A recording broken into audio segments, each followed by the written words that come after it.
So the next Hebraism as we move through the Bible is we're now in Genesis chapter 10, chapter 11 we're going to look at tonight.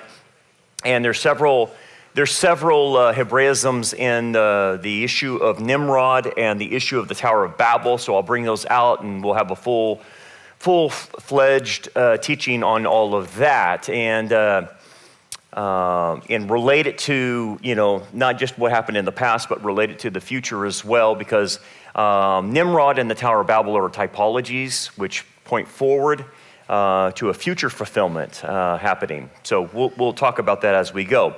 So in chapter 10 of Genesis, you start in verse 8, where it says, Cush begot Nimrod. And it's starting to give all the genealogies of the descendants of Adam and Eve and the lines that are coming through. And so Nimrod, his name in Hebrew means to rebel. So automatically,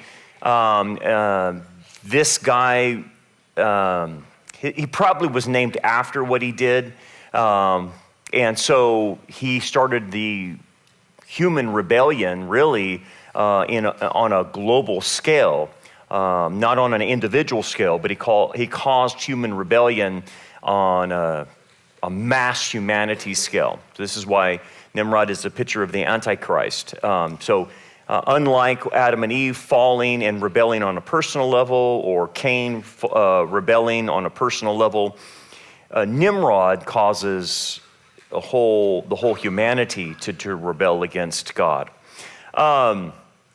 Other names that come from Nimrod and that seem to pick up in other mythologies, some have called him Sargon the Great, some have called him, which is the founder of the city of Akkad, Naram-Sin, the warlike grandson of Sargon. Marduk is another popular name for him. He's the god of Babylon. I think has really good evidence. Narnuta, the Babylonian god of war, the god of hunt, which is called the arrow or the mighty hero. He's also pictured sometimes as Gilgamesh, who was the great hunter in the Sumerian literature. Numarad, meaning the man of the city of Marad. Tekulti, Neruta the first, an Assyrian king who captured Babylon, carried off the idol of Marduk, and was the first to rule both Babylon and Assyria. In Greek mythology, sometimes he's referred to as Orion, the Greek mythical hunter, and Ninos, the Greek folk hero. So the thing about it is what you start realizing when you look at all the different mythologies and different religions of the ancient world, they come back and center on these particular individuals and their corruptions of what the Bible is saying. And you'll see elements of truth in all these mythologies. But nonetheless, it's talking about this one guy. And in the ancient culture, they did a lot of worshiping of humans. And, if you were mighty or a king or whatever, they saw you as a god on earth, very much like the Egyptians saw their pharaohs as gods on earth. So anyway, then it says this, that he began to be a mighty one on the earth. And the Hebrew word for mighty is Gibor. And if you note that it's on the earth, and that's tying it to something else. So Gibor sometimes should cause, when you see that mighty, it should cause your antennas to go up. That means something. It's connected to Genesis 6:4. There were giants on the earth. So notice the term on the earth is the same as on the earth with Nimrod. So Moses is establishing a connection between Nimrod and the giants on the earth.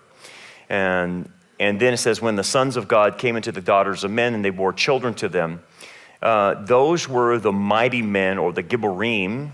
That's the plural Hebrew of it, the Gibborim, ha-Gibborim, who were of old, men of renown, or the men of the name, or men who were famous because of what they did, because these men, the giants, should be translated Nephilim, which means fallen ones, and these were the offspring of the Bana Chal Elohims coming upon the daughters of men and creating these hybrids we call Nephilim. which were also called mighty men or Gibborems.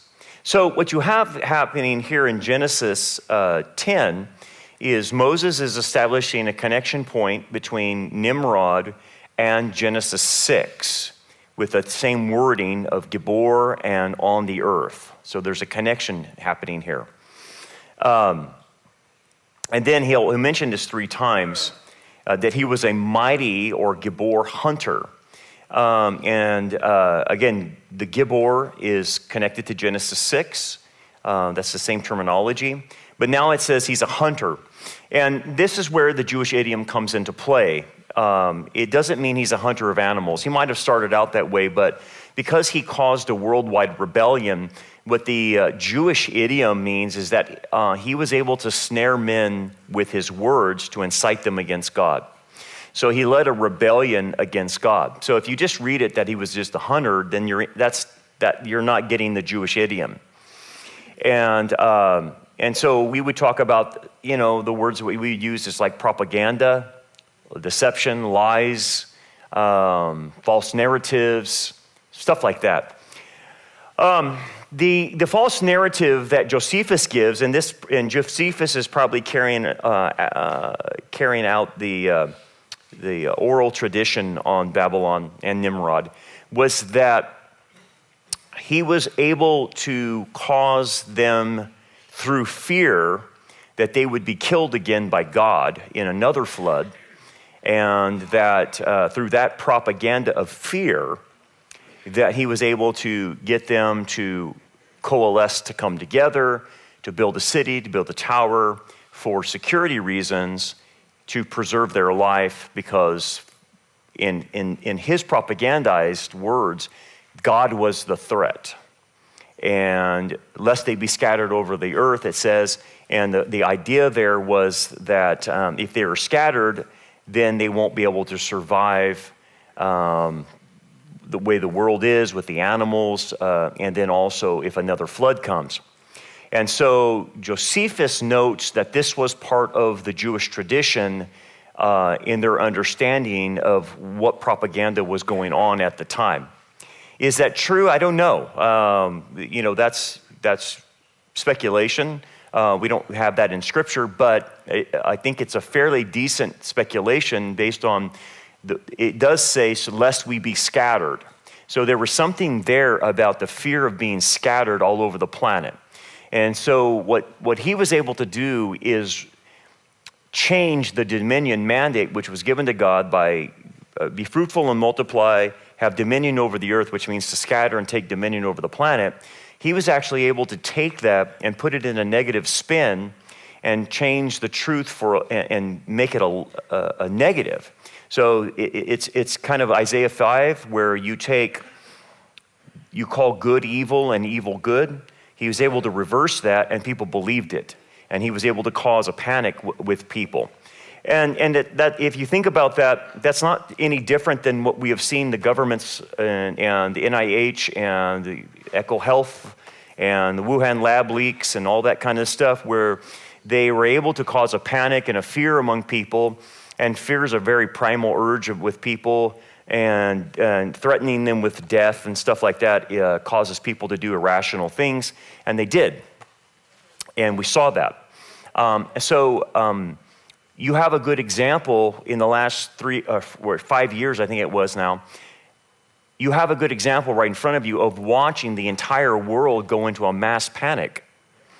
So what this is saying is he did that. He was able to do that with the concept of changing the truth, of taking dominion and changing that into being the negative, saying that's a threat to you, a threat to your life.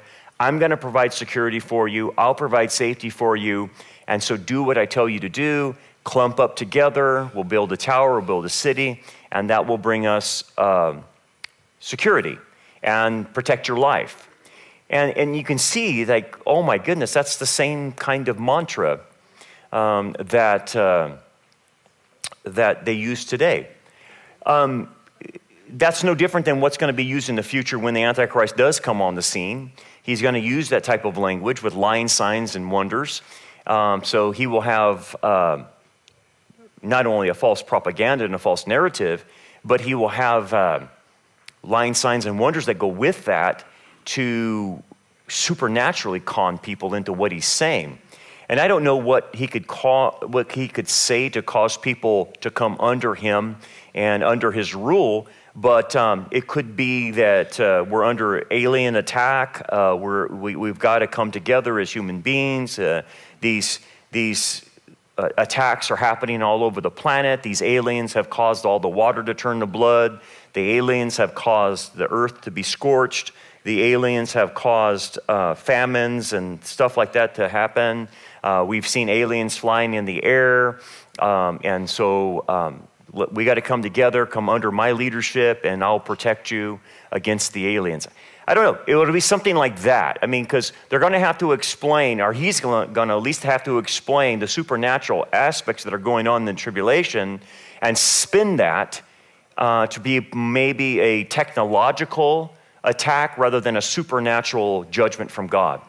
Something of that nature, possibly. So he's definitely going to spin it. No doubt about that. So that's what he does, is he spins it. So anyway, he ensnares the men with the words, and he causes them to clump up. And again, here's another idiom right off the bat. So you have the hunter, and then you before the Lord. So he's a Gabor before the Lord. So he hunts men down with his words. He propagandizes them. And he does this before the Lord. And before the Lord is a Jewish idiom which means antagonism towards God, in opposition to God, which with intentions to actually provoke God, which is very Antichrist-esque, because the Antichrist opens his mouth and blasphemes the God of heaven. He provokes God. And that's a telltale sign of the Antichrist, is its constant provoking of God and daring God to do something to stop him. And that's what the idiom is meaning. So when you put the two idioms together, so you have a Gibor, which is connected to Genesis 6, rebellion, hybrid situation going on there, with propagandizing people against God. That's what he's doing. He's propagandizing people against God. And so so when you look at Genesis, you have three major problems that happen. You have the fall, you have Genesis 6, and then you have the Tower of Babel. And these are the foundations of the evil that we see today. And this is what has to be reconciled at the end. And so for you to understand what's happening here is to understand the future, what awaits us. This all will repeat itself on a global scale. Everything you see here will repeat itself. So that's why the idioms are important, because if you understand that he's not just a hunter of animals, he's a hunter of men, that's what the Antichrist does. That's what the spirit of lawlessness does. It hunts men. And the way it hunts men is it hunts them down to deceive them, to blind them to the truth. So that's what's going on here, and in opposition to God, right? So, couple things here. So I want to bring out Carol Vander Turn and Peter W. Vander Horst, if I can pronounce that right. And this is from the Journal of American Oriental Society. And I want you to note what they say. Here's a medley of allusions to Genesis 6, both the motif of the giants and that of the flood, and Genesis 11, the building of the Tower of Babel. The intermediate link is Nimrod from Genesis 10. We note the connection of Nimrod with the story of the giants in Genesis 6 on the one hand, and with the story of Babel on the other. There are several reasons for this connection. The offspring of the sons of God are called Gibborim, or in the Septuagint, it's Gigantes, in Genesis 6:4.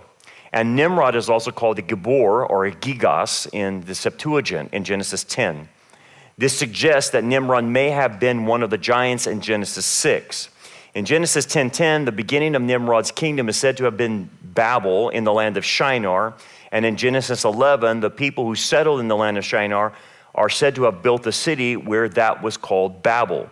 In that city was the beginning of Nimrod's kingdom. He cannot but have been one of its builders. So Nimrod, who was one of the giants of Genesis 6, was also the one who had built Babel. So what they're doing is linking Nimrod with one of the giants of Genesis 6, or that he is a giant. And what I want to show you that is that there is a good connection or good deduction that Nimrod is a Nephilim, that he is not fully human because of what Moses is doing by connecting him to Genesis 6. So he's a Gibor, he's a mighty man of old, he is a Nephilim. He is an offspring then of a fallen angel and a human. In Genesis 6, it speaks of Nephilim as the giants, the men of renown, and refers to them as Gibborim, the mighty ones. Those who were the mighty men, or Gibborim, or gigantes, who were of old men of renown, or the men of the name. The same Hebrew word Gibor, or Gigas, is used of Nimrod in Genesis 10. The term Gibor does not inherently mean giant, though it can in context.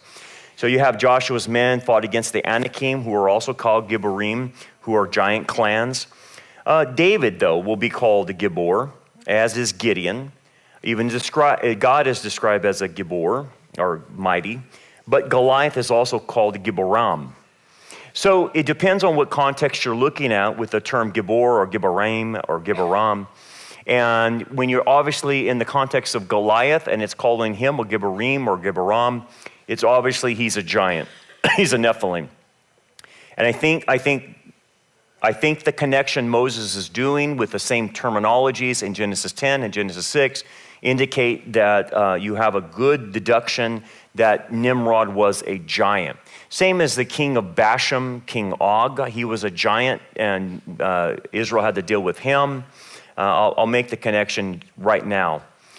So we have a second witness that Nimrod is a possible giant, a Nephilim. And the second witness is the term Amorite, which is used of giant clans in Amos 2, 9 through 10, and Deuteronomy 2 and 3. So what you have here from Dr. Michael Heiser, he says the Amorite culture was Mesopotamian. The word for Amorite actually comes from a Sumerian word, Martu, which vaguely referred to the area and population west of Sumer and Babylon. Og was a king of the Amorites who ruled in the region of Bashan. Bashan was the eastern side of Mount Hermon in Israel, but it was on the Jordanian side area, okay? The most immediate link back to Babylon's polemic is Og's bed. Its dimensions, if you remember in the scriptures, it's 9 by 4 cubits. It's massive, which indicates that he's a giant. But here's the connection to Babylon and the connection to Nimrod. That 9 by 4 cubits is precisely those of the cultic bed in the ziggurat called Etemenaki, which is the ziggurat most archaeologists identify as the Tower of Babel referred to in the Bible. Ziggurats functioned as temples and divine abodes. The unusual large bed of Etemenaki was housed in the house of the bed. It was a place where the god Marduk and the divine wife Zarpanutu met annually for ritual lovemaking, the purpose of which was divine blessing upon the land. So Dr. Michael Heisner is also making connections with the clan, the giant clan, the Amorites. And the giant clan, the Amorites, the king had a bed because he's a giant that matched the same dimensions as the one in the Tower of Babel in that superstructure. And obviously what he's trying to do is show you that there's a connection with this giant. And obviously the giant would be either Marduk or we would call Nimrod. And so this is a second witness that the possibility that Nimrod is a giant. So it's more than just using the word Gibor or Gibborim. It's having to do with the connection of Og's bed with the Babylonian bed in the ziggurat Etemenaki. Okay, so what you end up happening as Dr. Michael Heiser points out, it links Babylon back to Genesis 6 and its divine transgression. The Nimrod description in Genesis 10 in the so-called Table of Nations is therefore the theological bridge between the violation of Genesis 6 and the next momentous event in the Torah that will frame the entire story of Israel, the Tower of Babel. The biblical writer wastes no time in linking this act to the earlier divine transgression of Genesis 6.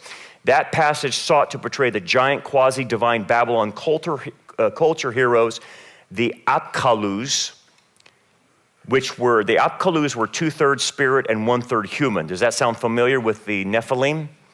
Yeah, because the Nephilim were half human and half spirit creatures, who were the offspring of pure Apkalus. So I'm using Babylonian terminology here. Who taught divine knowledge and who mated with human women and produced quasi-divine offspring. So what Dr. Michael Heiser is trying to point out is that the Babylonian mythology or their religion, they had the story of Genesis 6, but they were called Nephilim, they were called Apkalus. And so we call them the Benacha Elohims that fell and mated with humans and created a hybrid. So the Babylonian mythology called them Apkalus. And the Apkalus, there was a one set of them that were 100% divine, okay? And these divine creatures are what taught Babylon its mystery religions and its occultic religions and everything, and divine knowledge of warfare, weaponry, everything. But then they mated with human women. And when they mated, they created another set of Apkalus, but this set of Apkalus are not 100% pure. They are 2/3 spirit and 1/3 human. And hence, there is the picture of Genesis 6 in the Babylonian mythology and Babylonian religion. Now, they call them 2/3 spirit and 1/3 human, but in our biblical terminology, they were half human and half angelic is the concept. And again, if you just swap Apkalu with Nephilim, then that'll make sense. But what is Dr. Heiser trying to show? He's trying to show the link that connects not only with the Tower of Babel and Genesis 6, but the embryonic truth is also found in Mesopotamian religion literature as well. So the Sumerian world, the Mesopotamian area, they all knew about what happened here. And then that got carried on to other religions, Greek mythology, all that stuff. When you studied Greek mythology in high school, what you were really studying is Genesis 6. That's what you were studying. And it doesn't shock me that you had the term clash of the titans, which I think the Phoenician word is chitons, which is coming from the word Satans. It was a clash of the Satans. It wasn't the clash of the Titans. And so when you see someone's football team named the Titans, it's actually named after Satan. I can't believe people would name their football team Titans. But anyway, Titans means, that's the derivative. It comes back to the Satans. It was the clash of the Satans. And so in Babylonian mythology, it was Marduk, I think it was, I'm going off the top of my head, but Marduk would actually, when they found out that the Apkalus had done this, that Marduk sent them into the Babylonian hell, which is exactly what you see 2 Peter and Jude mention that happened to these fallen angels that did that. They were sent to Tartarus. So the Babylonian religion had elements of Genesis 6. By the way, the Babylonian religion also said that a giant is the one who built the Tower of Babel. And what Dr. Michael Heiser and these other scholars I showed you is making the point that there's a good chance that Nimrod was also a giant. And the Babylonian religion also says the guy who built the Tower of Babel was a giant as well. They call him Billo or something like that. But the name is not important. It's the concept of who built the tower. And they said it was a giant. And then we're seeing this here mention that as well. Okay, so why is that important? Why is it important to understand that Nimrod is possibly a Nephilim? What is the big deal? What does it matter to you? What does it matter to me? What does it matter for the future? I'll tell you why it matters. Because like I said, Nimrod is a typology for the Antichrist. He is a picture of what the Antichrist will do, and possibly a picture of the origins of the Antichrist. That's why I'm bringing up scholarly papers to show you that it's not off the rocker to say that. Scholars hold to this. It's just never taught because people don't want to go in that direction because it opens a can of worms for the pastor and it opens a can of worms for people. But if that's what it's saying, and that's what the Hebrew idioms are referring to, and that's what the context is trying to tell us, then we have a good speculation that the Antichrist is not going to be fully human, that he's a hybrid. And the fact that it says in Genesis 3:15 that he's the seed of the serpent gives an indication that it's the singular seed of the serpent. He's Satan's son. Whereas it says the seed of the woman in contrast, and it's singular. The seed of the woman is the Messiah. But who's the seed of the serpent? Well, all your commentators will say, well, it's just people in rebellion to God. No, you can't do that. That's not what that says. It's singular. Yes, it could be taken in plural, but the context of Genesis 3:15 is singular because the singular with the Messiah is used. It's not plural. It's used singular. So why would I go plural before that and then use a singular for the Messiah? So Genesis 3:15 says that Satan will have a son. He will have a seed. Furthermore, if I go to Revelation chapter 17, when it talks about the Antichrist suffering a head wound, and he dies, and he's resurrected, well, he resurrects out of the abuso, out of the bottomless pit. And only fallen angels go to the bottomless pit. Humans do not go to the bottomless pit. When we say that humans that are not saved go to hell, they're actually, what technically we're saying is they're going to the pit, but not the bottomless pit. The bottomless pit are reserved for fallen angels. Temporarily confined fallen angels. Tartarus is for permanently confined fallen angels. So Antichrist resurrects from the abuso. Well, that's odd because no humans are ever sent to the abuso other than him, which is an indication of his nature, that he's not fully human, that he is satanic. So when you put this all together, it gives you a pretty good theory, and I'm using the word theory based on deduction on those passages and this, that the Antichrist may not be fully human, but perhaps is a hybrid. Which, again, you don't have to agree with that, but I think the deduction based on all of this and based on Nimrod is a good deduction, that he's not fully human. And since we are talking about in an age of transhumanism, I don't think that's out of the realm. I don't think that's out of the realm to even think those terms. And plus, if I believe in Genesis 6 and that there was a hybrid eruption that happened, why do I not think it's not going to happen again with at least one person, that being the Antichrist? And by the way, just me knowing demonology and me understanding the case studies of possession and people that have been involved in the occult, this kind of stuff with sexual raping of human beings happens all the time. All the time. Humans are raped repeatedly when they're involved in the occult. This is what the whole UAP, UFO phenomenon, where the person is sexually molested by aliens, which mirrors satanic ritual abuse, which mirrors the incubus and succubus types of phenomenon that go on all the time. So I know it gets weird real quick, but I'm telling you, that's what's going on in the occult. That is what's happening. Women describe being raped. Men describe being raped.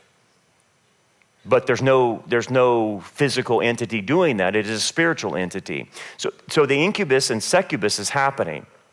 So why would I not think it's not going to happen with Satan impregnating a female one day to create the Antichrist? It's not out of the possibility. It happened in the past. They do it now. So why is this? So just to go into that tangent, why is this? That in UFOlogy, which does not want to go and say it's spiritual, they don't want to say it's demons, they don't want to say it's fallen angels, why are there always, the aliens are always messing with the genitalia and impregnating women? Why are they doing that? And then the pregnancy disappears after a while. Why are they doing that? Why does the U.S. Navy report that some of their ladies were pregnant and then stopped being pregnant all of a sudden? Why is that? Why did the Pentagon state that? Why did they do that? Why were they hiding it for so long? What was going on there? So that's what I'm saying. This is not some stuff that comes out of nowhere from some idiot that's drunk and saw something. Our Pentagon is saying that. Our Navy is saying that. Okay. Well, they won't say that these are spirit creatures. They always want to call them aliens or whatever from a different dimension or whatever. But I can tell you what they are. They did it in the past. They've been doing it, and they will continue to do it. They always want to mess with the sexual reproduction of humans. Always. Always. And I think you're going to see more of that as time goes on. As more and more people accept the concept of the evolution idea of aliens, which is an evolutionary mindset, right? That these creatures are just more evolved than us, right? That more and more people accept that, they're going to accept now the government coming out and saying, well, here's all the files, here's what we have, we've reverse engineered all kinds of things, and here's what's happening, and these are aliens, these are our space buddies. And they're not, they're demons. They're demons. You understand that demons are shapeshifters. So are fallen angels. They're shapeshifters. They can manifest into anything they want to manifest. They can look like your dead relative. They can do anything they want. They can take on physicality. That's not a problem for them. That's why they appear on radar and they disappear on radar. They can take on. They can come into our dimension and leave our dimension. That's what they do. But they don't want to call them that for some reason in the government. So why? Why don't they want to call them that? Why does it benefit the government not to call them what they really are and instead call them aliens? Why does it benefit them for that? Why does it benefit the UN to call them aliens? Why does it benefit the Catholic Church to call them aliens? Why does it do that? Why do they do that? Why does it call them what they are? So all of that is within this realm of possibility and is going on. It's a phenomenon that's going on. Anyway, again, it mentions that he's a mighty hunter before the Lord. Therefore, it is said. So it's 3 times.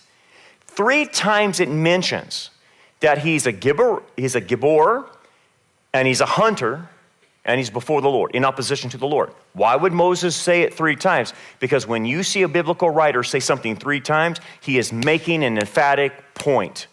This guy is seriously evil. This guy is meaning business. This guy's something different, okay? So anyway, he's a rebel. He's possibly a Nephilim. He's garnering the world in opposition to God with a false propaganda, and they're going to build something now, okay? So, and in the beginning of his kingdom was Babel, Erech, Akkad, Calneh in the land of Shinar. That's the Fertile Crescent, the Babylonian region, what we call Iraq today. From that, the land he went to Assyria and built Nineveh, Rehoboth, Ir, Calah, and Rezin between Nineveh and Calah. That is the principal city. So this guy went on a building tirade and started building cities like there's no tomorrow. He was a definite city builder. But here's what we have to understand, a few things that we start unpacking now. Now, the whole earth had one language and one speech. So it's basically in the Hebrew, it's one lip. And the concept of one speech means one vocabulary. So one lip, one vocabulary. Now, by the way, this is a typology. We are going back in that direction.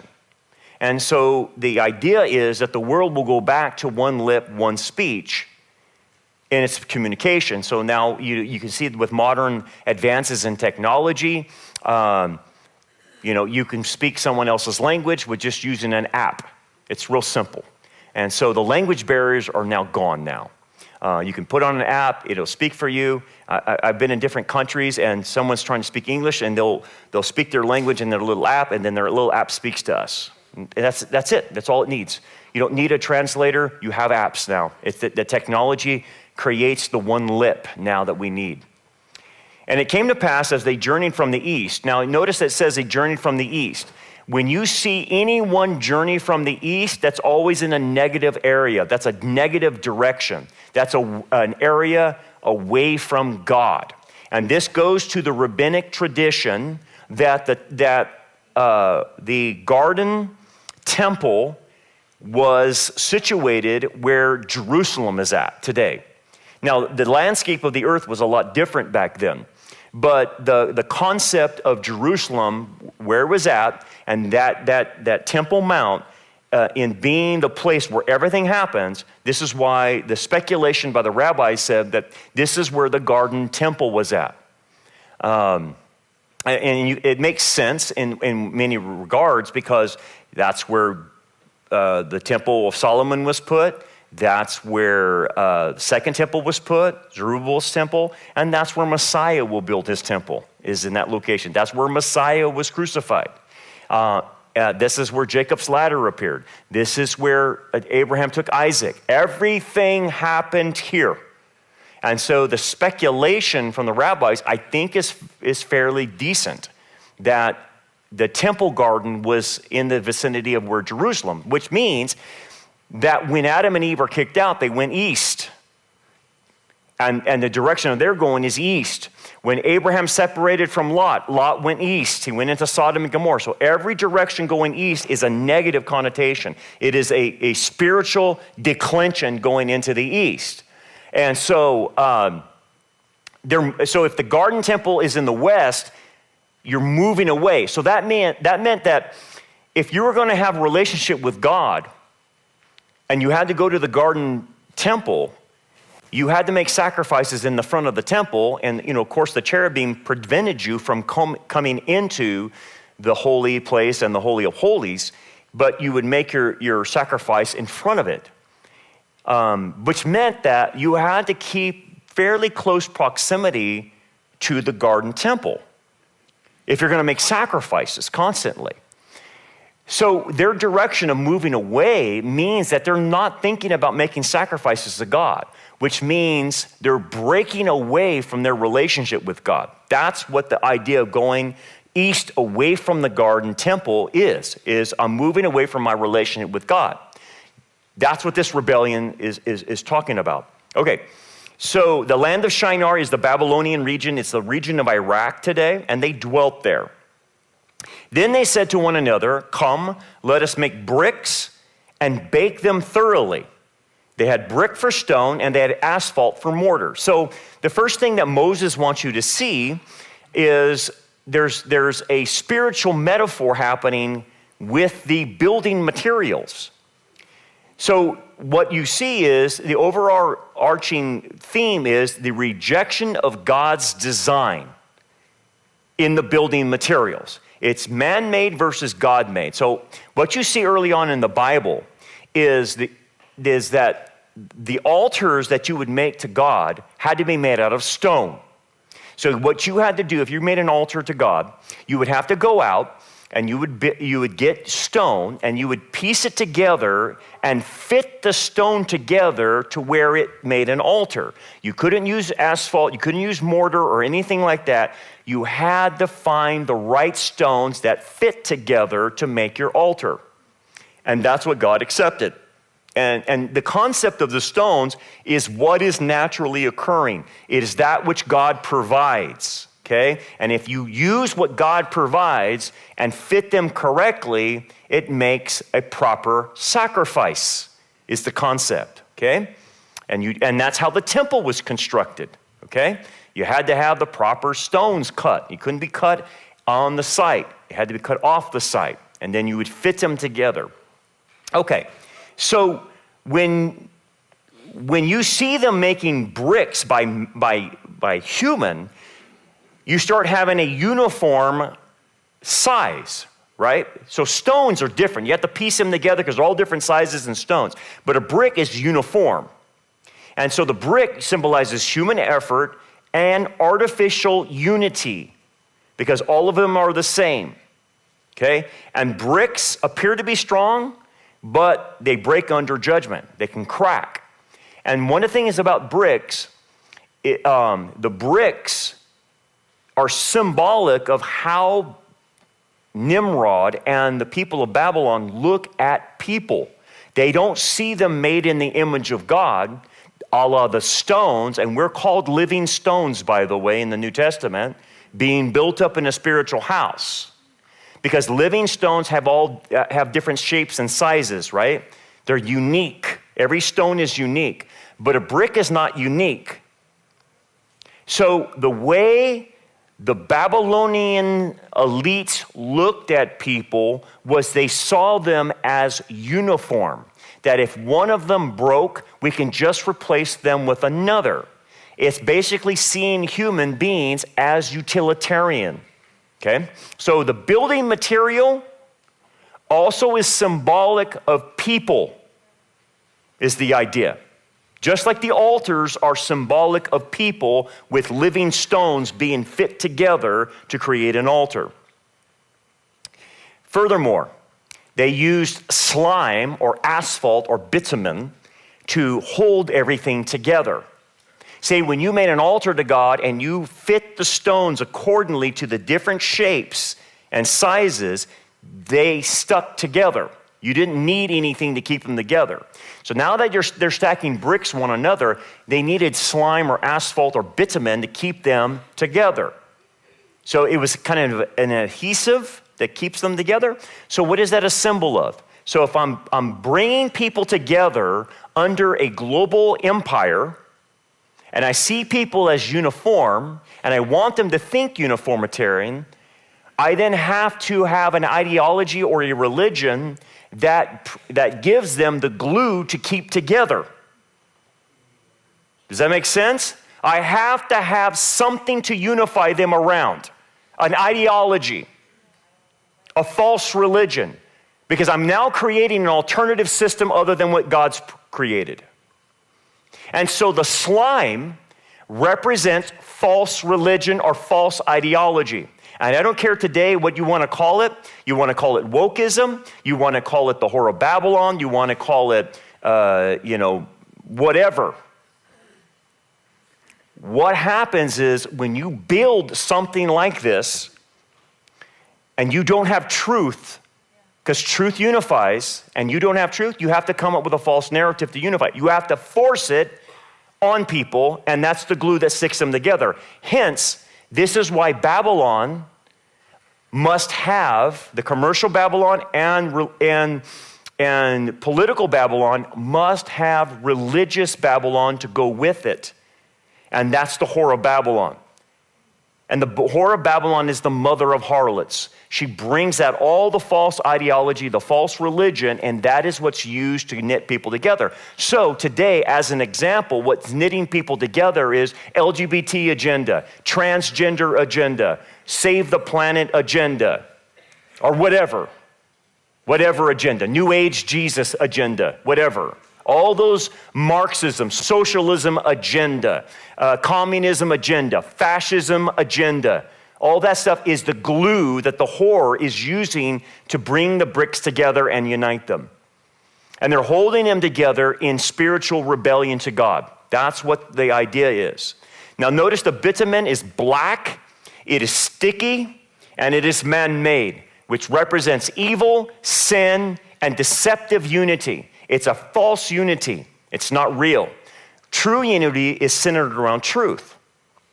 But look at this. Just as bitumen bound the man-made bricks, false religion binds together the people of Babel in rebellion against God.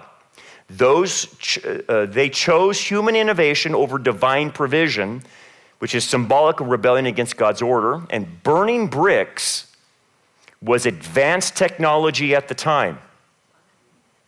Does that sound familiar? Yep. We're going to unite everybody around an ideology, but we're going to do it in concert with advanced technology in order to unite people. Does that sound familiar? Totally. You have to see the parallels with what's going on today. So the Whore of Babylon gives you the ideology, but I have to have the technology to unite people too. So the advent of AI gives you the ability to look at everybody and what they're doing. It gives you the ability to know what they're doing. The advent of a digital digital coins, a digital currency, surveillance.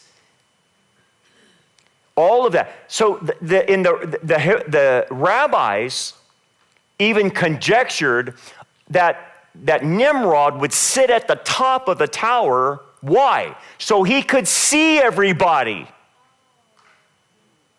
What does that sound like? That's called surveillance.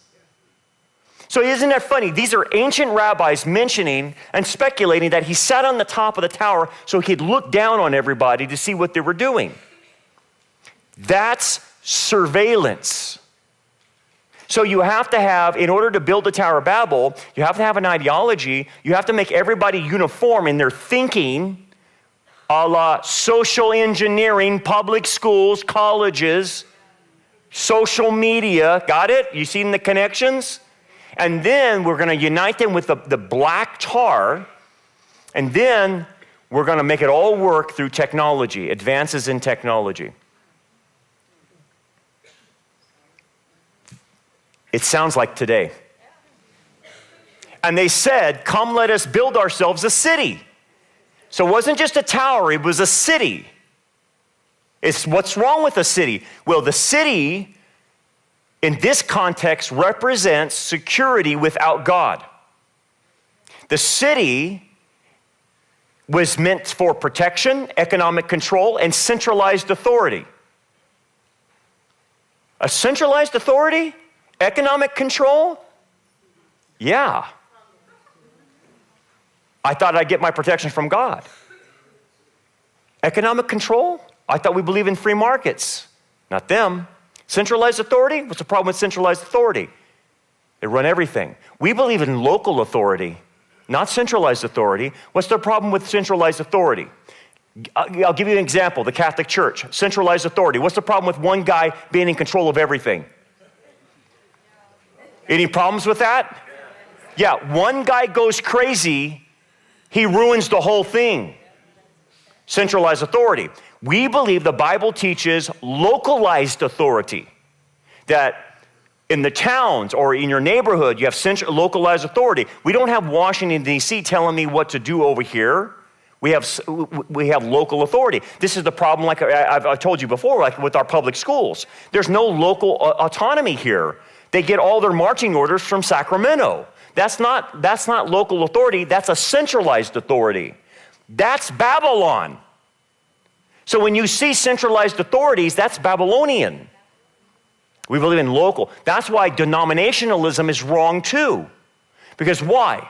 In churches, when you have a denomination telling the churches what to do, it's a centralized authority. We believe in local church autonomy. That every local church has its own authority. I don't answer to some denomination. That would be Babylonianism. And where did that come from? Oh, the Catholic Church. That's right, but Babylon entered into the Catholic Church. Oh, okay, got it. So, Babel City was built apart from God. Meaning that man is creating his own security system apart from God, right? And so the echoes of Cain's line, who also built a city after being cast from God's presence. That's what Cain did. They built a city. It's the first thing he did for security reasons. The city was a tool of control. Babylon City was intended to unify people under one language, one government, and one ideology. It was the first world order. Does that sound familiar? One language, one government, one ideology. It was the prototype of political Babylon, which resurfaces in Daniel and Revelation as a system that oppresses God's people. And notice the term they use. Here's the propaganda. Lest we be scattered. So he propagandized the dominion mandate, and they feared the divine mandate of spreading out, having babies, and taking dominion of the planet. Wait a second.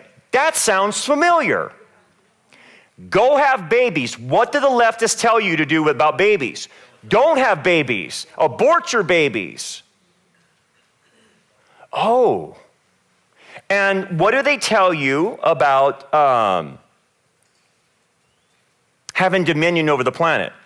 And what does dominion mean? It means harnessing the natural resources of the planet to benefit mankind. A good example of that is going after oil and gas for cheap energy would be a sign of dominion mandate having accomplishing that. But them saying, let's go off of fossil fuels is exactly straight from Babylon. Let's not have babies, and let's not harness the natural. Let's go back to 1753 and live like cavemen. Oh, okay, that's Babylon. Thank you. Lest we be scattered. The city was not just political, it was spiritual. It represented man-centered worship, governance, and identity. This is spiritual Babylon. We will rule without God. Now notice this. Now it gets interesting. You ready for the weird part? And they said, come let us build a city and a tower. So it's not just a city, a tower whose top is in the heavens. So now here's another Jewish idiom. Whose top is in heaven. If you just read that in English, you're not going to get the Jewish idiom. It doesn't mean we want to build the highest tower in the world so we can stand up in the clouds. It doesn't mean that. That's nonsense. It's an idiom which means we want to reach out to the heavens where the gods are. We want to come in contact with where the gods are. We want to create a portal so that we create a gate. That's what Babel means, the gate of God. Not the one true God, but the gods. We want to create a portal that creates a spiritual gateway between the physical realm and the spiritual realm, so that the spirit creatures come through this realm and into the physical realm, and we, as the physical creatures, can go and enter into the spiritual realm and vice versa, back and forth. We want to create this. And that's what the tower is for. So we want a gateway. We want to believe that the gods that are in the skies, and which creatures are in the heavens. What does Paul say? It is the fallen angels that are in the heavenlies. Demons are on the earth. The fallen angels are in space. Okay? So we want them to come down to here, which is the opposite of Jacob's ladder. We want them to come down here, and we want to meet with them there on the top of the ziggurat. And we will construct this portal at the top of these ziggurats. That's what the ziggurats are. And it's a door, basically, to the demonic realm. So it's not just about reaching heaven physically. It's an attempt to access the divine realm or the spiritual realm without submission to God. And the people basically created a new religious system independent of Yahweh that would unite people around this man-centered worship, and it created Mystery Babylon.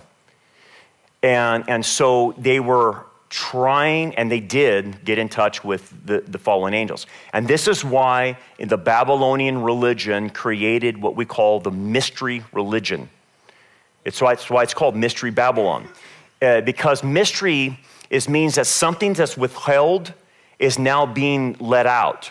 And that's what the word occult means. It means that angels, fallen angels, have information about our world that we are not supposed to have. We are not intended to know these kinds of things. God doesn't want us to know these things. But what the problem is, when people tap into that realm, these spirit creatures that are fallen have no problem dishing out the information in a contract. And they dish out the information, and that information then creates chaos in our world. Just like in Genesis 6, just like at the Tower of Babel, and just like it does today. Anyone that taps into that, they go into there and they're told that they're going to be given the secrets of our reality. And they do. And they do get the secrets. And they come out and they invent things. In the music industry, they create songs. It's just weird stuff. I mean, stuff gets downloaded to people's heads, and then they go and invent something. A math problem that no human being can solve. This guy in India goes to his avatar gives him the ability to solve the math problem. He comes back the next day, solves the math problem. They said, how did you do it? He goes, my avatar told me how to do it. Well, who's the avatar? Well, it was a fallen angel who knows more than we do and can reveal the secrets of the universe. They know how we're created. They know about DNA. They know all of this. And they reveal that. Who do you think's given Silicon Valley the information? Who do you think's given them that? We're doing things now that we can't keep up with. The technology is going to get beyond us in the next 5 years. Imagine people now having sex robots instead of just having dates. They're not going to date anymore. Because if you can tell someone you can buy a sex robot and you don't have to have a relationship with anybody, that's what they're going to do. It'll be that advanced. Within 5 years, you reach AI general knowledge, and you reach super intelligence in 5 years. That means the AI will be smarter than anybody on the planet. The AI will do its own computing. It will do its own thinking. It won't need anybody at that point. Who taught it? Who taught man weapons? Who taught man how to do divination? Who did that? It was the fallen angels in Genesis 6.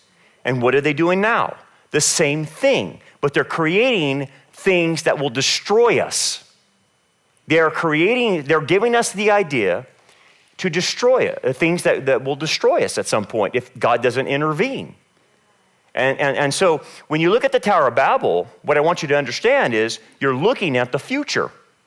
These concepts that seem ancient, it's the same thing. Technology. Think about this in history. The German people, high technology, right? Low Christianity in their country. And what happened? You had the Holocaust. And who did they go after? The Jews. I wonder why the Jews. Oh, because the Jews play an end-time role. So you have a mixture of high technology, Satanism and New Age spirituality, lack of Christianity, and they thought these people were so advanced, and what did they do? They nearly killed every Jew on the planet. And Hitler almost took over everything. That's a preview of the Antichrist. When you have a megalomaniac, and you have technology, and you have all this stuff coalescing, then they attack the Jews.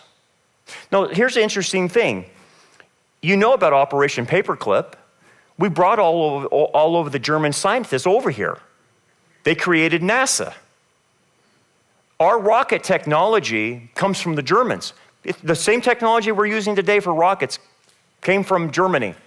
But here's the interesting thing. They were developing the rocket technology in the 1930s. It's the same technology we use today. They were, 80 years or 90 years ahead of their time? How did they get 90 years ahead of their time? How did they know to make those things? How did they know?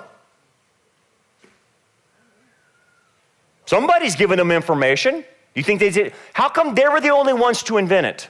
And we haven't come up anything else other than their technology since then. You would think, why can't we develop anything else? How come we can't develop anything else? Something happened in the 30s. Something happened We brought them over here. That's all our technology. And now NASA's nothing anymore. And we have, Elon Musk doing SpaceX that he's now rescuing astronauts. But where did that technology come from? Where did the technology from Silicon Valley come from? You think humans are that smart to create that? I don't. Because it's too fast. It's exponential. And by the way, when they create it, it's damaging to humans. It's anti-civilization. Every time. That's what was happening in Babylon. That was happening in Genesis 6. Anyway, any questions? So if back in those days you had people that were giants, how come we're not seeing giants right now and really strange people, 6 fingers and whatever? Yeah, because I think the penalty attached to it is enough to stop them from doing it anymore. And the penalty was, if you do that, you're going to Tartarus. And so no fallen angel wants to be confined permanently until the great white throne judgment. And so that backed them off. But it seems to be, Second Temple literature is that Satan was able to convince at least 200 to do it for the team, take one for the team. And they did. And again, he lies to them and says, look, who knows what the lie was. Take one for the team, I'll get you out of there. It's going to stop everything. If Messiah doesn't come, then we win. So you're going to be seen as heroes in the satanic realm. And so he was able to convince at least what we understand is 200 of them, maybe more, maybe less. But the main reason is why it doesn't happen is because of the penalty to it. But if like I speculate, if the Antichrist is a hybrid, God will allow it one more time for that particular issue with the Antichrist. So, and it would be Satan himself. Yeah, Rory. Is the term mighty men of earth connected with the earth dwellers in Revelation theme that's picked up? Yeah, I don't know if it's connected. It's with that one. It's within context in Genesis. It's connected to Genesis 6 that this thing happened on the earth. So the hybrid situation plagued the earth. That's what caused the flood. And so I think what Moses is trying to do is not trying to connect it forward. He's trying to connect it back. And the fact that this is where it happened and this is where it happened again. And if you remember the phrase in Genesis 6, 1 through 4, it says it happened afterwards too. And so it happened in the land of Israel again as well. And so there's a connection there with Eretz and land and earth. And I think that's as far as I want to go as far as the context. If we go too far, I think we're beyond what Moses was intending. I think the point is Moses is wanting to connect it to Genesis 6. I think that's the solid argument on that one. Okay, where am I at? Yeah, go ahead. Hi. Does the name Ray Kurzweil ring a bell? Mm-hmm. Yeah, and the term singularity Mm-hmm. and the machine is us. Yeah, well, the whole point of Ray Kurzweil's idea is that AI will reach a singularity, and if it does, then it's out of control. You're talking, the concept of the Terminator or the concept of the Matrix, where the whole thing will turn on human beings, and that's one of the concerns that we're creating AI, and we're not putting in the safeguards for it.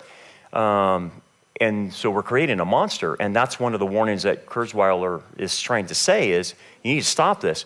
The problem is, and when guys who are developing AI have been confronted about this, and they know it's a danger, they're saying, well, if we don't do it, China will. Or if we don't do it, Russia will. So who would you rather have controlling AI, America or Russia?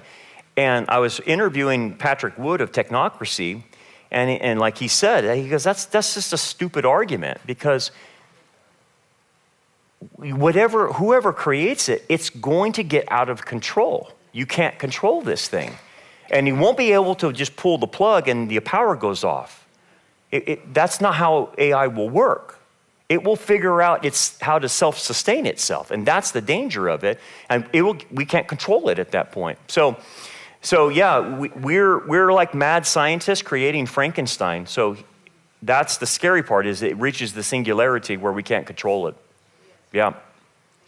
Well, Pastor, I'm talking about Elon Musk. Do you believe that he's just expanding on the 1930 technology, or does he have his own fallen angel? I don't know if he has his own fallen angel. I think that the technology, he's very smart, no doubt about that. The AI technology has been going on for some time, before Elon Musk got involved in it. And it has been being developed, it's been worked on for decades upon decades. Whatever started it, how do I want to put this? Elon Musk is not starting it. He's already taken existing technology. A lot of these guys are already taking existing technology and modifying it. And so you have this regression that you have to go back and realize, wait a second, Elon Musk just didn't invent it. It's been going on for a long time. And what's happened is our ability to manufacture new things has now caught up with the thought. The thought's always been there. And what's happened is we haven't had the technology to do the thought. Everyone's always thought about artificial intelligence. I mean, you can look at shows in the 70s, or you can go back to Star Trek. The thought has always been there, okay? So it's always been in the mind of scientists, and you can see it in movies, right? But we didn't possess the kinds of capabilities that we have now for computing processes and all these other things. And so what you have with Elon Musk or any of these other guys from Google is they now have the money and the ability to bring that technology to the thought, if that makes sense. So I don't want to credit Elon Musk with inventing the AI. He didn't. It has always been the thought. I mean, Star Trek pictured that. Star Wars pictured that, with, robots that did computing for you, and R2-D2 and C-3PO and all these other things, and Star Trek had Borgs and cyborgs and all kinds of weird stuff. So, and I think that's the problem, is the thoughts of it has been implanted in our minds for a while. And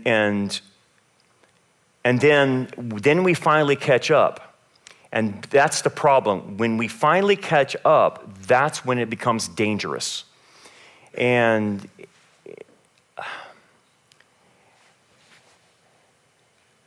how do I want to say this? We're eventually going to have the ability, especially with quantum computing. The invention, they didn't have quantum computing. But when you have quantum computing, that's a game changer. And we didn't have that technology with AI. So that slowed down the processing problems with AI. It took a long time. So AI could take 5 days to process something and spit out the results. You get quantum computing and you're instantaneously getting information, and we're talking trillions and trillions and trillions of pieces of information, and it spits it out in a second. So AI has been waiting, it's always been there, but now with the advent of quantum computing, it's off the chart. And a lot of them can't even explain what quantum computing is, because the laws of physics don't even work with that. So what is this stuff? They don't even know. What is quantum physics? They don't even know. They can't even tell you. What is quantum physics? And so what we start realizing is they're tapping into the mysteries of the universe that allow us the technology to outrace our ability to handle it. So that's what I want to say. I guess if I would put it that way, it's not Elon Musk bringing this. He's just using developed technology and bringing the money to do it. You see what Trump's doing here in America with bringing, what is it, Stargate? Is it Stargate? Okay, Stargate. And they need these massive of I don't know, warehouses for servers. And they're putting them all in Texas. And what did they say? They need 500, is it million or billion? Maybe million. $500 million just to get these servers up and running. And the problem they're going to have is they don't have enough power for the servers. So what are they going to go to? They're going to go to nuclear energy to power the servers. So that's the next stage that you're going to see in America is we're going to go nuclear to power the servers, to power the AI that's going to have quantum computing, because you have to have that kind of energy for quantum computing. Then that will eventually come to a problem that we can't control. But we're slicing our own necks. We're creating something that already tells us it wants to kill us. It already says it's like it would be better for the planet for us not to be on it. It already says that. And I think it's demonic, but... So I hope that helps. I don't know if I'm that clear. But yeah, I just wanted to make sure you knew the thought has always been there for a while. Yeah, where am I at? Yeah, go ahead. I was just going to ask about piggybacking off of the giant question. So we have the Nephilim of old that were a different type of giant, and then we have kind of like their baby brothers as time goes on. And I guess it's like the Septuagint, Heiser talks about, gosh, why can't I think of his name? Goodness. David and Goliath. Wow. So Goliath is a different type of giant, and there's some discrepancies on his size, and there's also discrepancies on like the size in Older Testament giants. Can you talk about that as far as like, because we see possibly Goliath only being 6'6", and then in the Old Testament, further back, in like the book of Enoch, they're described as larger. Can you talk a little bit about the size difference? I guess it depends on the genetic manipulation of the hybrid, because it wasn't just simply that it was producing giants. There's no doubt there was giants, and every ancient myth and religion has giant lore, no doubt about it. Whether the Celtics or whoever you're talking about, everyone has giants in their lore. So everybody knew about giants, but the size depended and varied based on the hybridization. And I don't know how the angels knew this, but they know how to tamper with DNA, no doubt about that. And they can create whatever they want. And what they were creating was not just simply giants, but they were creating monstrosities. And this is where the concepts of half animals, half humans, minotaurs, centaur, that kind of stuff in Greek mythology. So from what I can gather from ancient mythology and putting the corpus of the Bible together, they knew what they wanted to create, and they went with it. If they wanted to create a mermaid, they created a mermaid. If they wanted to create a snake-like, human-like creature, they did. If they wanted to create a human with a hawk head, like we see in Egypt, they did. And here's the thing. We know how to do that now, too. We know how to create designer babies. So if you went to some of these CRISPR units, and you wanted to have a baby, I want him to be 6'5", I want him to be athletic, I want him to be an IQ of 165, they can do that. So we now know, we can't create the monstrosities, but we even have the information of how to create a superhuman. Well, if we already know that, what do you think angels know? They know exactly, okay, so hybridization is right up their alley. So if you look at seraphim and you look at cherubim, what are they? They're not men with wings on their back. What are seraphim and cherubims? They are hybrids, aren't they? So like cherubim, have 4 faces? Eagle face, human face, ox face. What are there?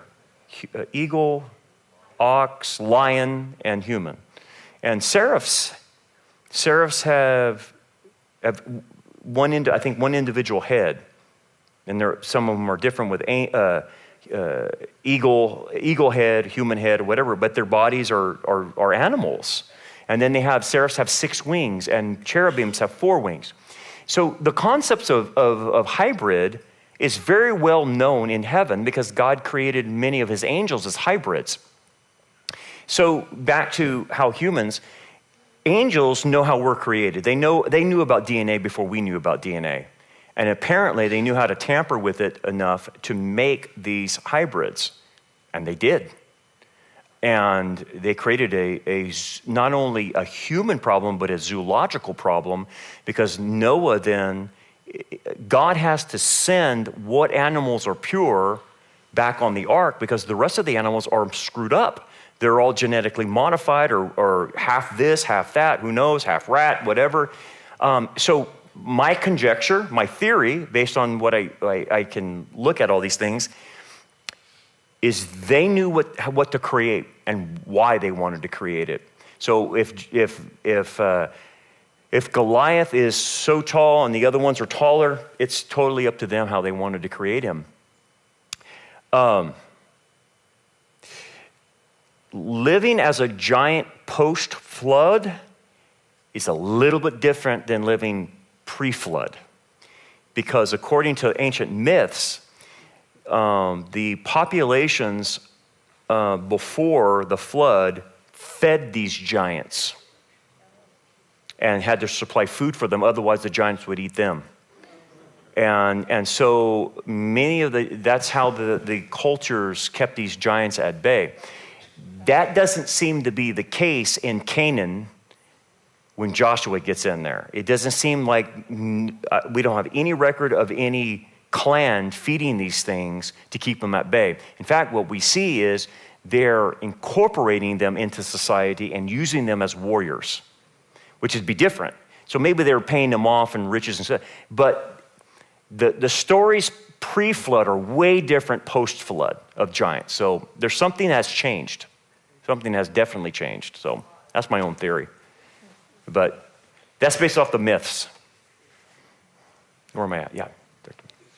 Is there any correlation with Babel with pedophilia? And what now?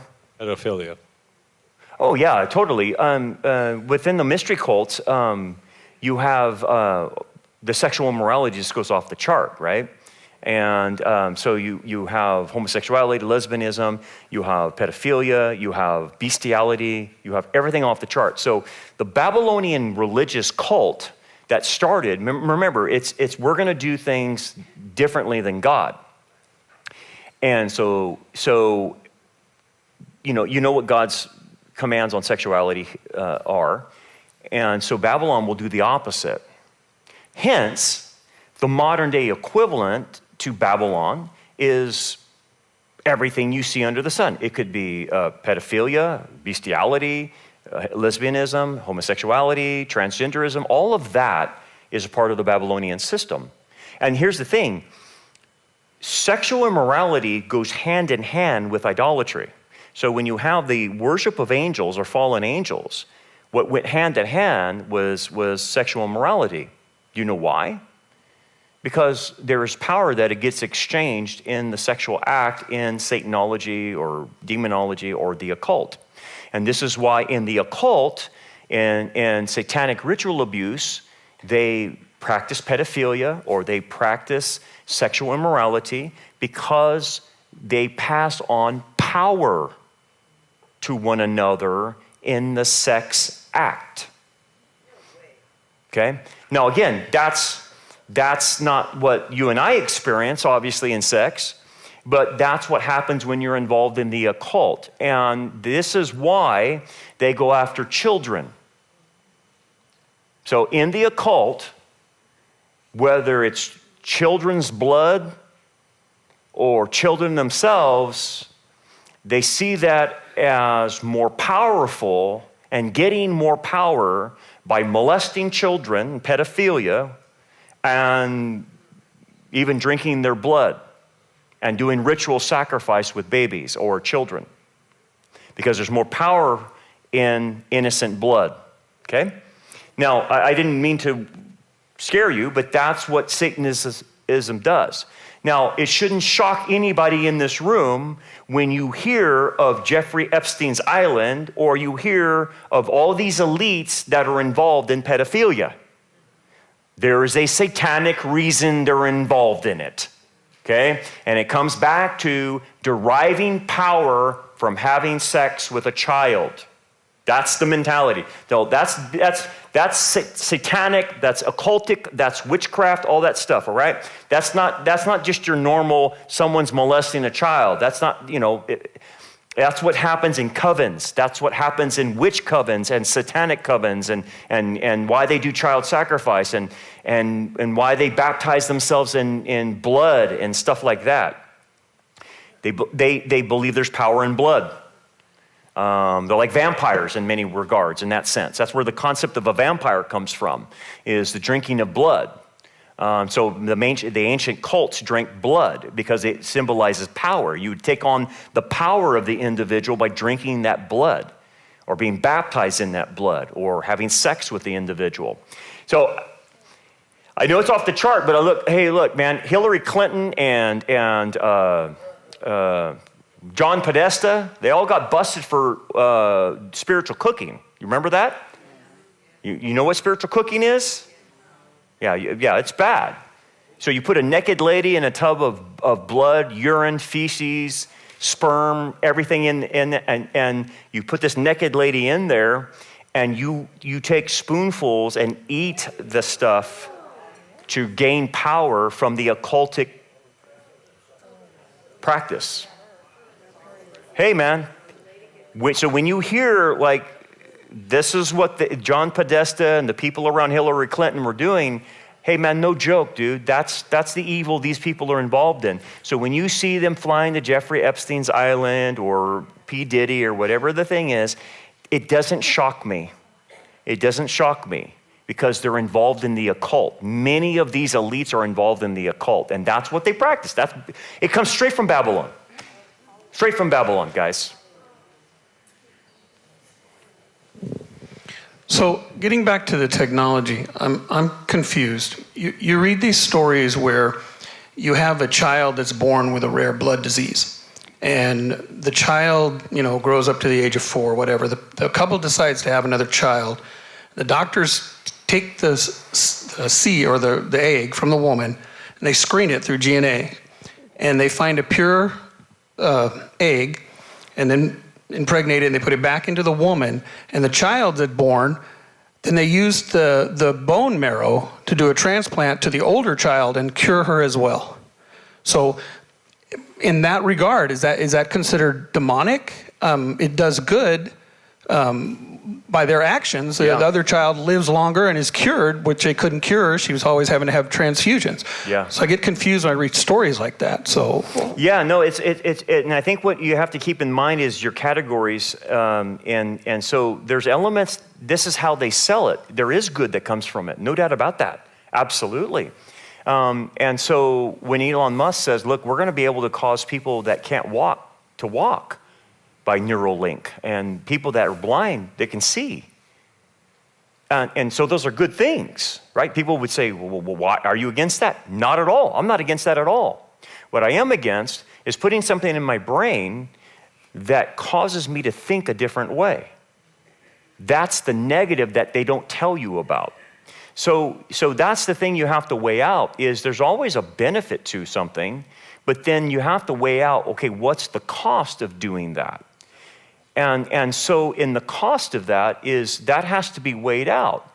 And if the cost is, well, yeah, we can help someone walk, but at the same time, we're going to create a DNA eruption and create a virus that will kill half the human population because we're tampering with DNA. And we don't know what we're doing, because even CRISPR will admit they can go in there and take out a cancer gene, but then they take out 1,000 other things that thing did, and they don't know what the other thousands are. And they don't know the ramifications of the other 1,000 things they took out. Did that set the kid up for Alzheimer's? Did it set the kid up for heart problems? Did it set the kid up? So maybe it cured him of cancer, but then it gave him a whole host of other diseases they would not have ever had. That's what they don't know from CRISPR. And so they're infantile right now in their development of DNA. They know how to mess around with it, no doubt about that, but they don't know all the ramifications of what they're doing, because there's thousands of things associated to just taking one little piece out. And I don't know how to explain it very well, but that's the other thing. And so, you know, I'll give you an example. In vitro fertilization, okay? So in order to do in vitro fertilization, so you have an ethical problem there. So a couple can't have a baby, so they do it in vitro.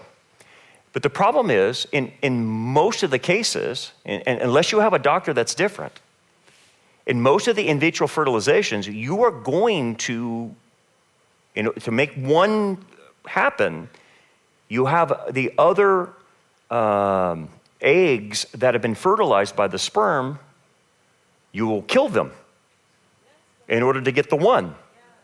Okay? You'll let the other ones die. Ethically, you can't do that. That's equivalent to an abortion. So, well, you know, Brandon, you know, you have one life come from that and you give the couple a baby. Yeah, I know, but you killed 7 babies to get the one.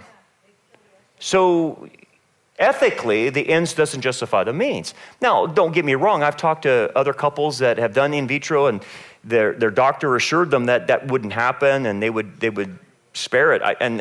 Okay.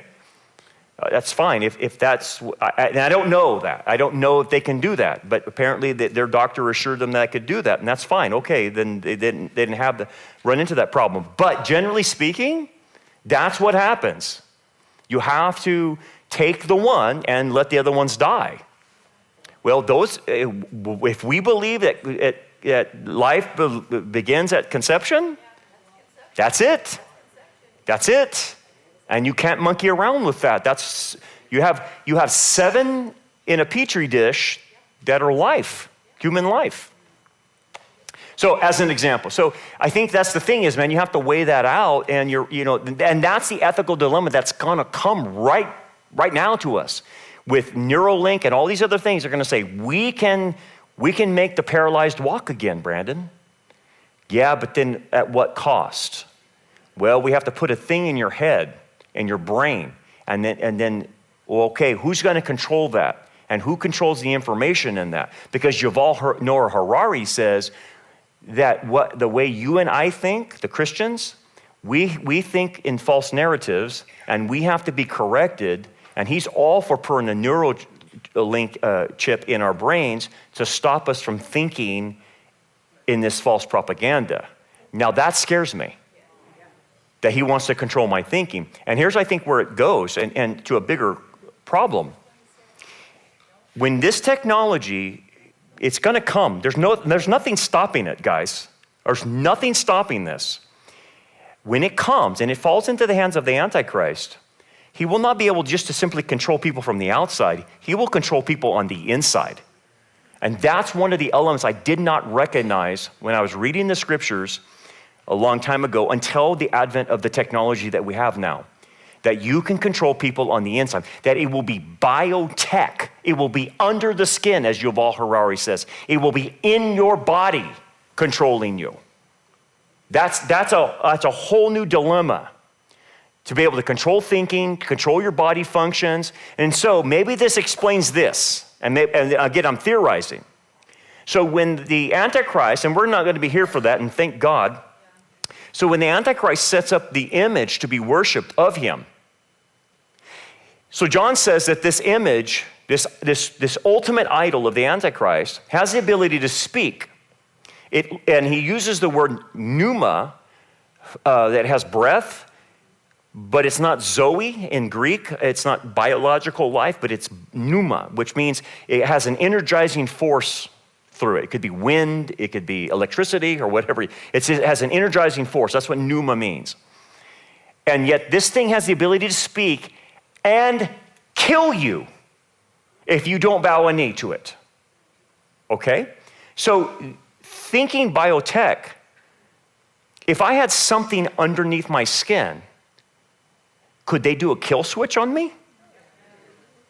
Yeah, I don't think that's out of the realm. Again, I'm speculating. Please understand, I'm speculating, but I'm using what I understand about technology right now. If that's what they're wanting to do, is put the chip under my skin. I can't buy and sell without the mark or whatever.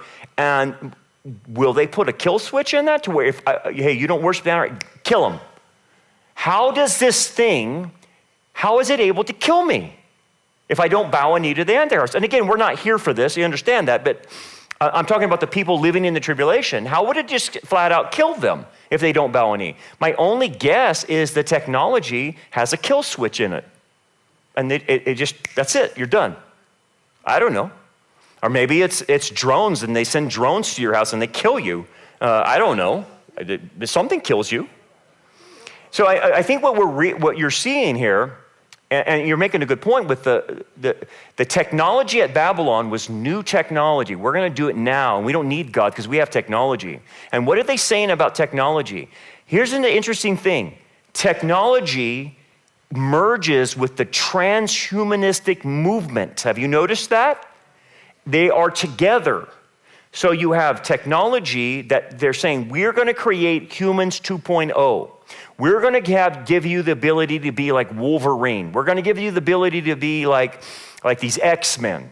And that you will be able to live longer. You will be able to be smarter. Imagine you having the brain IQ of 1,000, okay?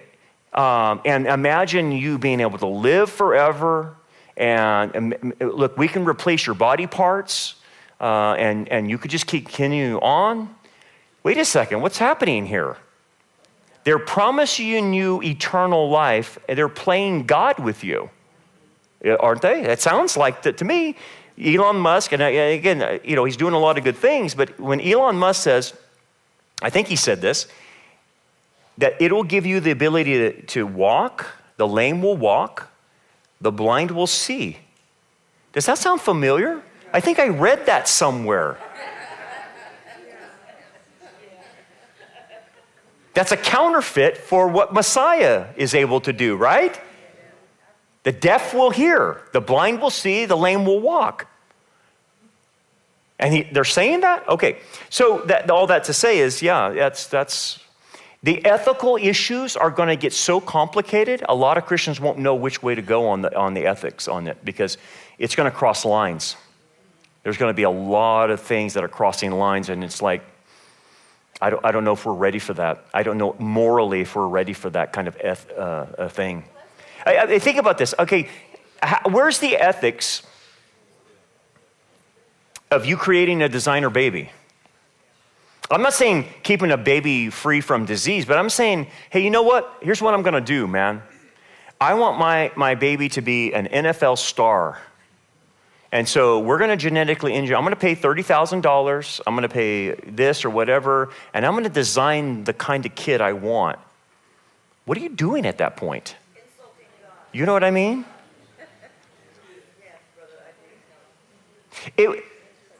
So is that equivalent to a parent that will not accept their child when they're told your child has Down syndrome in your womb? We recommend you abort your child. You see what I'm saying? You're getting into ethics here that, okay, I'm not doing that, but I'm doing this. And I'm telling you, man, you're walking a real fine line here. You're treading into areas of God at that point when you're starting to design your child. I ethically, I don't think that's a good move. I don't think it's going to backfire on people when they start doing that. But they will. They will. Okay, any more questions? Clear as mud, right? Okay, let's do this, because we're remaining a few minutes. Let me finish this off, and then that'll be it, okay? And we'll finish this off. So the last phrase is this: let us make a name for ourselves, lest we be scattered abroad over the face of the earth. So the concept that let us make a name for ourselves is tied to Genesis 6, whereas the giants and the hybrids were the men of renown. They had the name. And so Moses is linking this with they want their own name magnified and glorified rather than God's. That's the idea. We're going to become the gods of this world. And so it's self-seeking glory and all of that. Okay, so what ends up happening is this concept of we want to make a name for ourselves has to do with you thinking you're a god, okay? And Nimrod obviously thinks he's a god, and in fact, the civilization will turn him into a god. Nimrod will become the god of Babylon, and his name will be Marduk. And then he will take on different names and trappings. Nimrod's wife, this is weird, her name is Semiramis, and she will become a female deity in the Babylonian religion. And then they will have a child, and his name will be Tammuz. And they will all be worshipped. But then what will happen, according to legend, is Tammuz will be killed by a wild animal, and then he will resurrect from the dead. And what ends up starting after that myth is what we call the Madonna child cult in Babylon. So where you have the worship of the female deity, and her name is Semiramis, but her other name is Queen of Heaven. And she holds Tammuz with her. And so you worship her and the little baby who resurrected, was killed by animals and resurrected, and you worship her as the Madonna child cult. Now, if you go to Egypt, you will find that. If you go to, what's Greek? Is Greek, I get confused with Greek and Roman.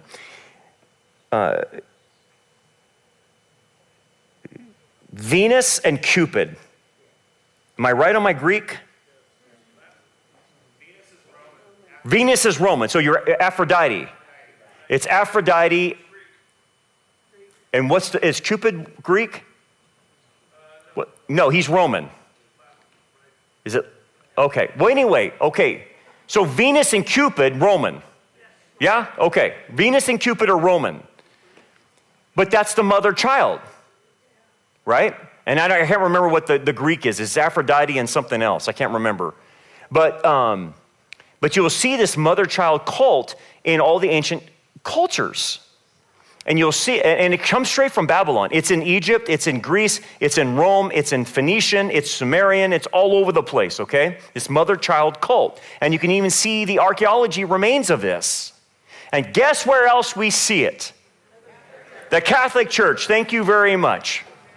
It's flat out, in your face, straight up on you, the mother-child cult in the Catholic Church.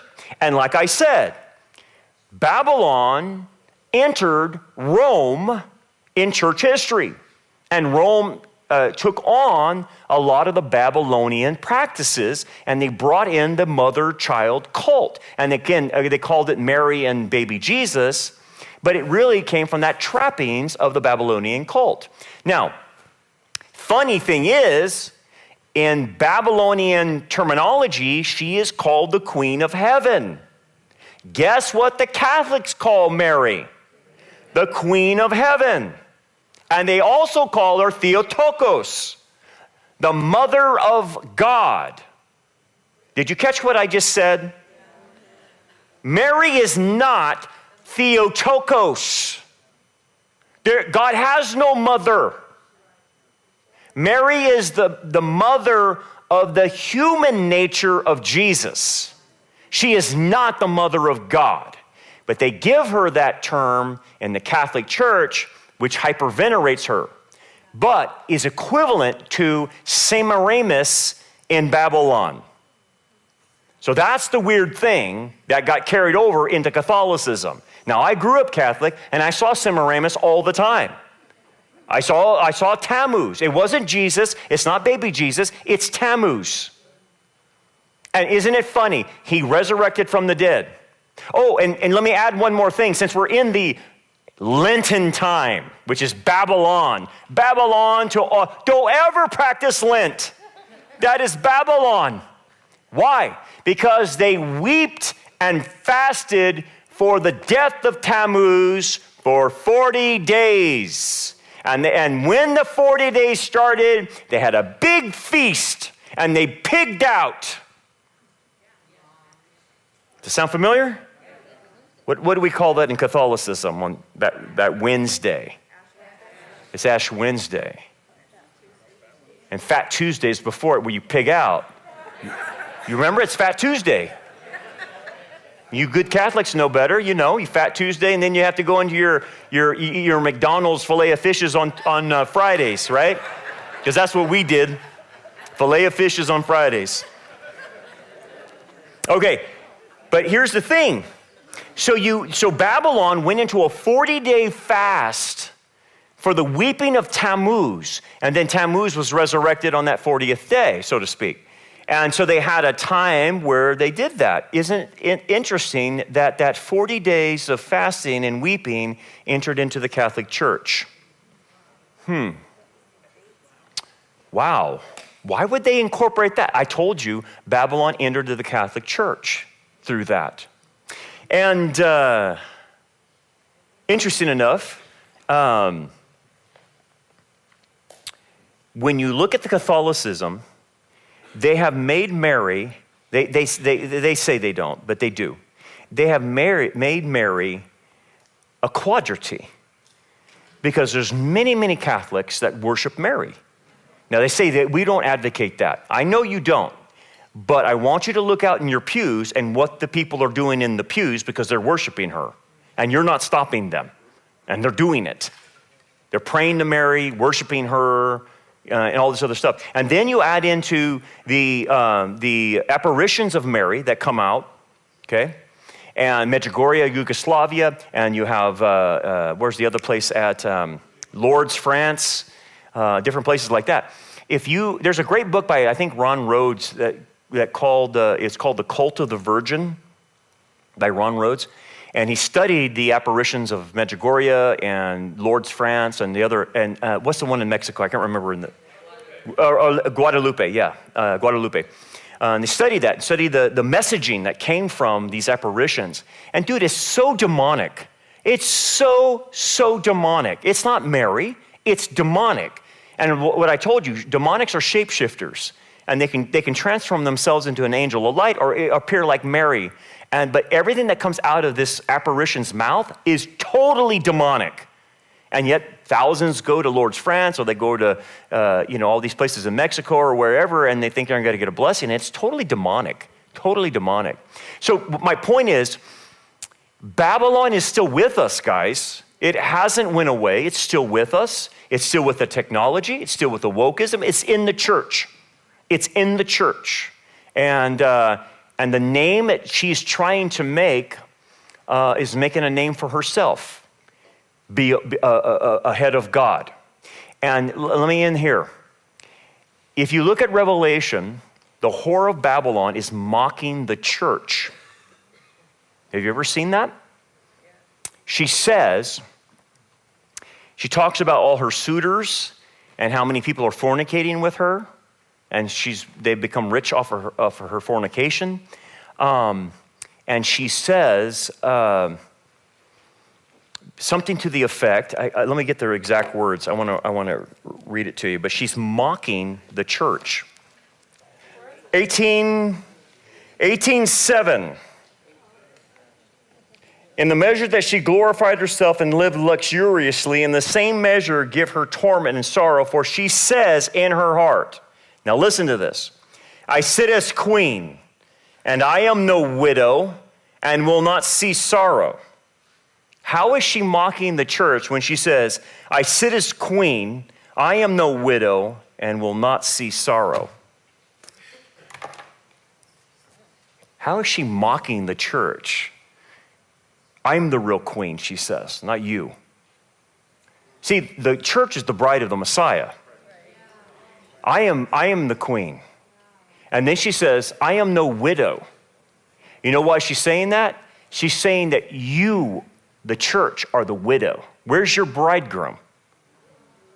She's mocking us. I have many suitors, but where is your bridegroom? He abandoned you, didn't he? You see what she's doing? She's mocking the church. And so, obviously, she gets put in her place. But the idea is Babylon mocks the people of God all the way to the end. That your God has abandoned you. You're alone. You're a widow. You're by yourself. You're no bride. I'm the queen, not you. And so she's taunting us. And she continues to taunt us until her doom is coming in the future. Anyway, we got to run. Let's pray. Father, thank you, Lord, for what we can learn tonight about Babylon. And Father, it's amazing. We see things getting set up right now in front of us, right in front of our face. The technology, the ideology, it's all there, Father. And Father, we thank you so much that we will be raptured. We don't have to see a lot of this, but we definitely are seeing the setup. Help us, Father, to sound the alarm, to wake people up to what's happening in this world. We pray in Jesus' name, amen.